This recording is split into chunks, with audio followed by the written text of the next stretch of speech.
through 10 countries and in the process raise awareness about 10 of the most important charities across the region. It's an adventure that'll test his limits during a trip that'll be exciting, dangerous, eye-opening and always breathtaking. Join him each week as he travels wheel to wheel.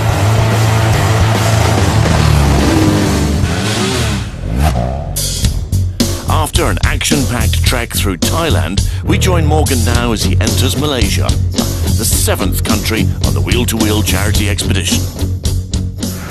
After so many remote and unpredictable border crossings, riding from Thailand into Malaysia barely raised my heartbeat. The sophisticated infrastructure was an early indicator of what Alan and I would come to experience throughout this highly developed modern country. No problems at all going across into Malaysia. Alan was with me. It was his first border crossing, so that was an interesting time for him. He was a bit nervous about it all, much like I was getting from Hong Kong into China.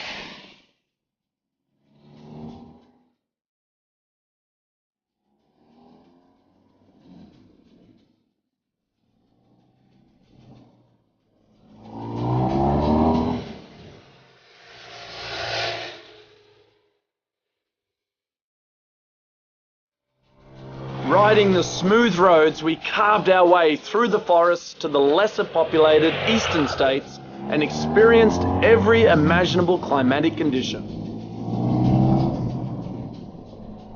The treacherous, wet and winding road through the Cameron Highlands provided some of the best riding of the entire expedition.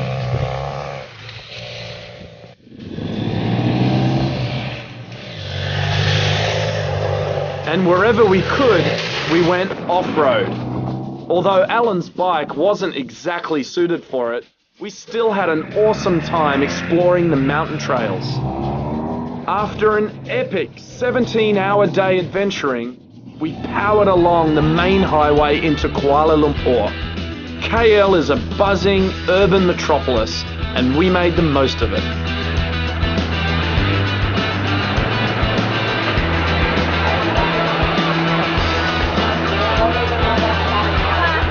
KL's one of those cities that has got a real blend of old and new. You see the mosques and the old Chinatown and little streets, but then you also see this increasing prevalence of beautiful, modern, architecturally designed buildings. Has really developed into a remarkable city. The next morning, we went to visit the BMW group in Malaysia. All the way through the expedition where possible, I've been linking up with other BMW riders, and in some cases lucky enough to actually link up with BMW Motorrad, the company and the proper riding group. And Malaysia was an example where that riding group really came out to support wheel-to-wheel in a big way. And we had a fantastic ride from Kuala Lumpur out to Genting Highlands one day. And Dinesh, the president of the group there, took us on a wonderful scenic route. Those guys really know how to ride those bikes, and they know those roads like the back of their hand.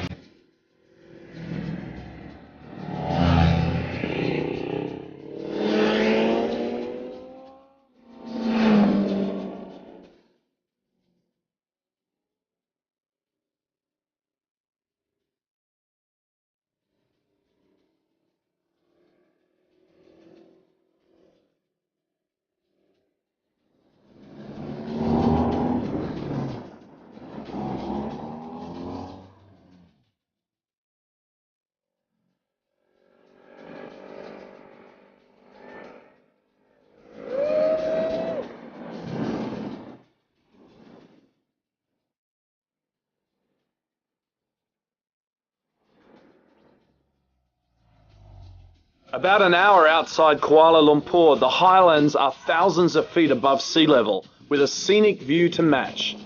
At the top is a fully fledged casino and amusement park, but there was no time for that as we were on our way to another scenic highlight.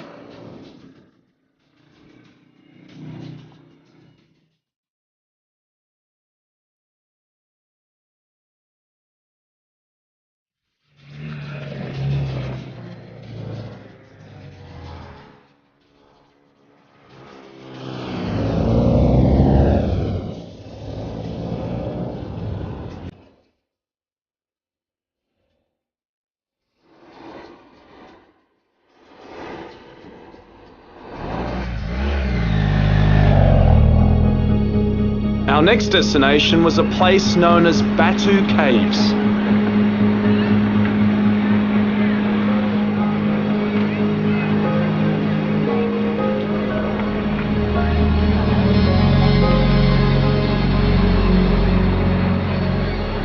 We've ridden out here to Batu Caves on the outskirts of Kuala Lumpur in Malaysia with the BMW Motorcycle Owners Club. Now this location is extremely important to the Hindu devotees. Every January or February, 1.5 million devotees come out here, climb up this flight of stairs to pay homage. And then one more surprise stop, a visit to the home of Manesh Doshi, president of the BMW Motorrad Owners Club. It was amazing. I didn't know what to expect. I really had no idea who he was. And it turns out that he's a very successful businessman, and he has a palatial mansion on the outskirts of Kuala Lumpur. You know, he has a fair collection of BMW motorbikes, and it was much like being a kid in a candy store when I turned up and I saw how beautifully prepared they were.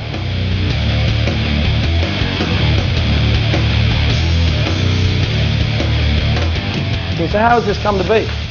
I bought my first BMW in 2007. Right. And then it's just been love riding them. You know, is there a favourite amongst all these bikes? Well, they're all favorites, but if I had to choose one, I'd probably choose the GS Adventure. Yeah, my next bike. Yeah, good choice. And when Wheel to Wheel returns, we'll venture back to KL to visit Women's Aid Organisation, the real reason we're here, to discover how they're tackling one of Malaysia's most serious issues, violence against women.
Widespread.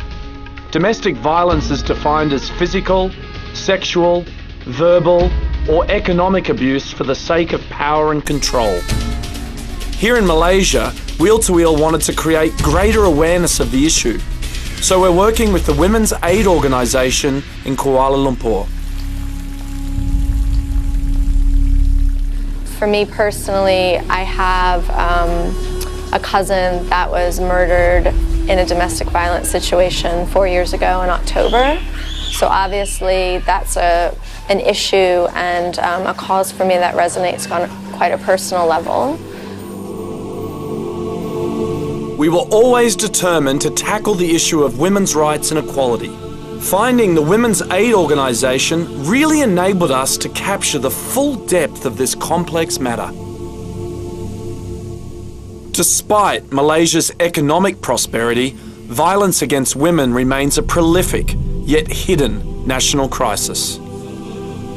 For many years, the Women's Aid Organisation has been fighting for social change, while providing shelter and counselling for victims. We visited them to learn more. In 1982, when the shelter was opened, many people told us that Malaysian men do not beat their wives, and this shelter, this refuge, you'll close it down, for sure. 28 years later, we're still here. Since its inception, Women's Aid Organisation has been instrumental in advocating women's rights, having laws passed outlawing domestic violence, providing sanctuary at their refuge, and offering counselling and support to women and children trying to rebuild their lives. Beginning, there was the refuge, that's the heart of the centre, the shelter. Then we set up the childcare center, the second center. We now have a third center known as the WAO Center, where we do the fundraising, the public education, the legal reform, and so on. This is the counseling room. And in fact, right now there's a counseling going on, face-to-face counseling. So for women who don't need shelter, or they don't want to have telephone counseling, but they want to see a social worker, a one-to-one, that goes on here. And so we need to keep our voices down because there's a woman right in there who's receiving counseling. 113 women sought shelter here last year alone, and each one has a horrific story. Tales of being hung upside down and beaten, raped and more. We actually came across a client who, when the husband actually found her outside after she has left him, he grabbed her, dragged her back home, beat her up severely and gave her several options. Was that either she drank a type of poison or she accepted him stabbing her somewhere or coming back to him. So in light of all the options that he gave her, she actually chose to drink the type of poison he gave her, and she did. It's a tragic story, but unfortunately all too common, not only in Malaysia, but globally. It is understood globally that for every one report, 9 go unreported. Well, I don't think it's just Malaysian men. I think domestic violence is a very genuine, legitimate concern all over the world. But I think in terms of the situation in Malaysia, it's mostly a combination of social perception, culture, as well as religion put together. And there's also the whole concept and idea of power and control. And we live in a society where only like about less than 20 years ago, we actually recognized domestic violence as a form of crime. One such local case is that of Ellie, a woman who was subject to verbal abuse, then violent physical abuse at the hands of her husband. Like many, her tale was one of love at first. I met him the place where I worked, the same office. Then we, as a colleague, and we get to know her, and he proposed me and we got married. But as time went on, Ellie ignored the danger signs. He's a very caring person and very loving person, and he loved me so much. Very possessive. Possessive in the sense of beginning I didn't know, because possessiveness, I feel like, wow, he loved me, only me, no one else. Then one day, her husband hit her. And the first time he slapped me 8 times continuously in one side of my left hand side. He's using his right hand to slap me. And I was so shocked because it's the first ever he hit me, which is I really couldn't accept it. And then a familiar pattern emerged. Communication between husband and wife ceased, and the violence got worse. And he just dragged me, he shut my mouth and pushed me down and kicked my stomach and kicked me. It's like just closed the door and he started to kick me like he became very, very wild. He just kept on hitting me. Fearing for her life and that of her children, Ellie sought help from the Women's Aid Organisation. The reason that most women find themselves unable to leave their domestic violence situation is because they're terrified of losing their children. And a lot of them calls us and say, you know, he says he's going to take away my children if I leave him, so I can't leave him. So if they are in need of shelter and they have children with them, we usually would take the women and the children in together. Unfortunately, children often get caught up in this cycle of violence. At the childcare centre, they are taught how to interact positively so they don't repeat the cycle. We try to teach them that there's a way without being aggressive, without beating each other, without yelling at each other, just to talk. And actually it's working for 15 kids in this house. It's working very well right now. So what more can be done? There's an important role for men to play to stop the violence. Public education is critical. And it's really important for women to understand that this is not their fault, that it is a chosen action by a man when he chooses to beat his wife, to rape his daughter, to beat his sister or his mother, it's a chosen action. It's not something that happened, spontaneously, because it's planned, because men need to come out and stand up against other men to say this kind of behavior, it's unacceptable. We can also support this vital work through donations. WAO does not receive any government assistance and is entirely funded by public and corporate sponsors. We want to change the world, really. We just want to make it safer for women. We want gender equality. We believe that men and women are equal. It's as simple as that. Eliminate all forms of discrimination against women. It's not only about violence against women. I often say that the home can be the most dangerous place. The home is supposed to be the safest space. And to those who are witnessing or experiencing violence in their own homes, here are some final words of advice. What I can say is, don't show violence to a woman. You are not a man if you show violence to a woman. If you want to be a man, you have to secure them and give them the best. I want another woman to be benefited. All right? And through my stories, I want other women not to be keep quiet. Go and get all these kind of advices. Get a better life. Because life is short. You must make it happy. You are supposed to live, not to die. It's advice worth heeding. And though we may be leaving the shelter, we continue to support the cause. When Wheel to Wheel returns, we join a bike rally in support of the Women's Aid Organisation.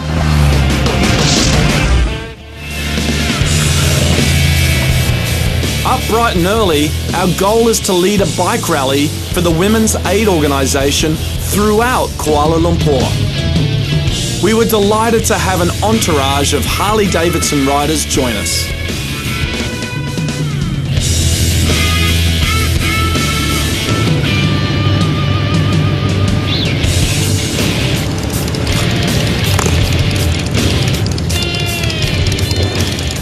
Oh, what a ride. We're here in Putrajaya, the new administrative centre of Malaysia, just outside of KL. Alan and I have been joined by 10 people riding Harley-Davidson, the ladies of Harley and the Harley owners group. Fantastic ride, love riding with these guys. It's like having a permanent police escort, having the Harleys out front, stopping traffic, letting us through. It's absolutely brilliant.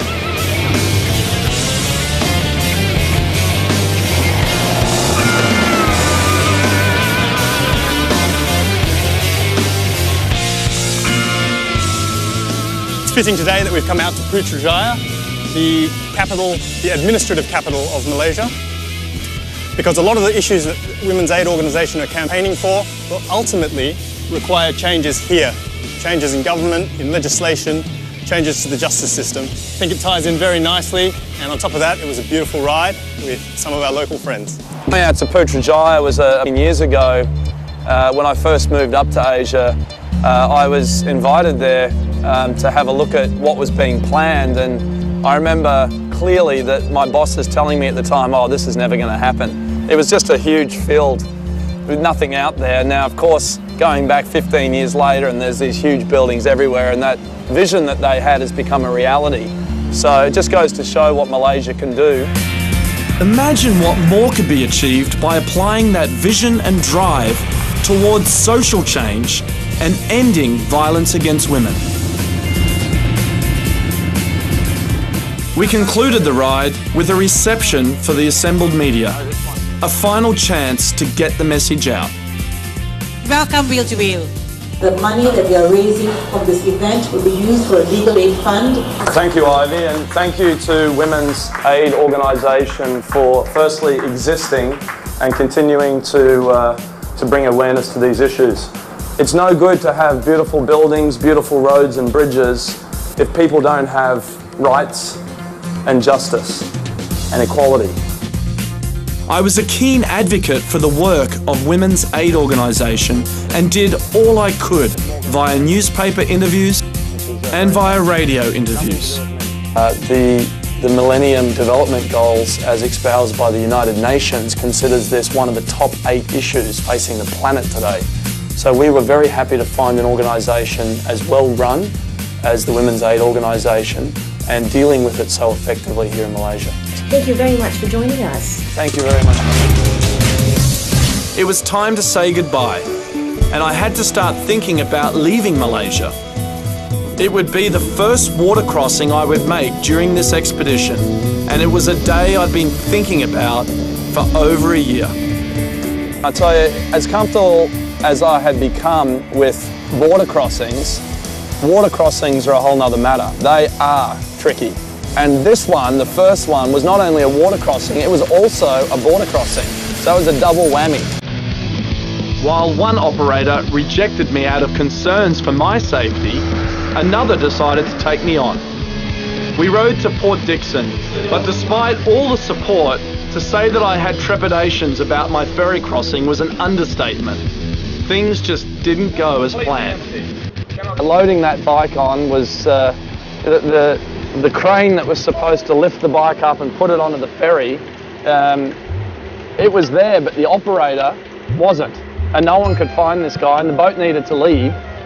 So the captain of the ferry took matters into his own hands, went and got the keys for a piece of earth-moving equipment, a bulldozer with a bucket on it, and he brought that over to the side of the ferry on the docks and lashed a rope around the bucket and then put it around the belly of the bike, and boom, up she went and dropped it on. Only a little bit of plastic broke on the bike. I thought, oh, this is going to be a disaster. But improvisation, we got it on, and off I was to Indonesia and Sumatra. On our final night in Malaysia, I reflected on our intense experiences in this country, as well as preparing to say goodbye to Alan, my riding partner for the last 20 days. Well, what a surprise packet Malaysia's ended up being in two important ways. One, women's aid organisation has turned out to be just amazing. After spending a couple of days with Ivy and the team, I feel like I really get what they're fighting for. This violence against women, which was so alien to me before, I now understand just how universal this problem is. These guys need support. The second big surprise in Malaysia has been the phenomenal motorbike riding that Alan and I have enjoyed, courtesy of the Harley-Davidson Club and the BMW Club. Boy, oh boy, we were spoiled. Just speechless, really. What a great experience it's been riding with Morgan.